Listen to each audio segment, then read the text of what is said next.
Hi, I'm Kevin McPartland, Senior Analyst with TABB Group.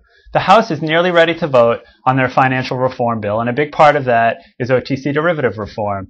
Now, there are a number of issues that we could discuss within that bill that are being debated now and will be debated on the House floor, but today I want to focus on the execution side. What essentially needs to be traded on an exchange or a swap execution facility. Now, months ago, we understood and ruled out the idea that all OTC derivatives need to be traded on an exchange. Where we are now with the current bill is essentially anything that is cleared will also then need to be traded on an execution facility. There are exemptions there. There are exemptions for end users, those firms that are non-financial that use OTC derivatives primarily for hedging. And then there is also the concept of a major swap participant. Now, what a major swap participant actually is will be defined eventually by the SEC and the CFTC. So that definitely leaves some question marks as to who that will include and how big of a player in the OTC derivative market, say a buy-side firm would have to be considered a major swap participant.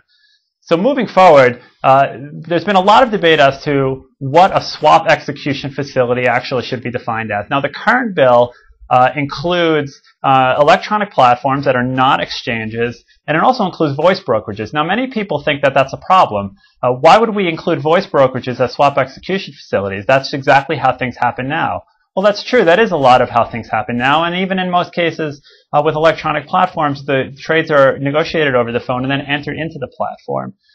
It's not a bad thing. It's actually a good thing. The process does work. The problem is the transparency after the fact.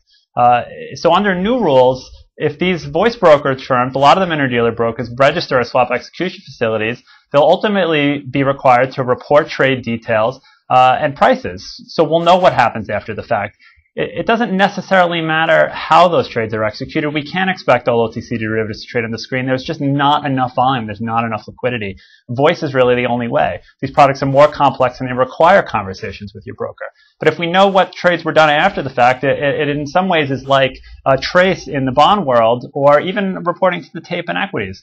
So it's a good thing, and we shouldn't think that this is a loophole. This is actually embracing the current process, but improving it and adding a lot of transparency.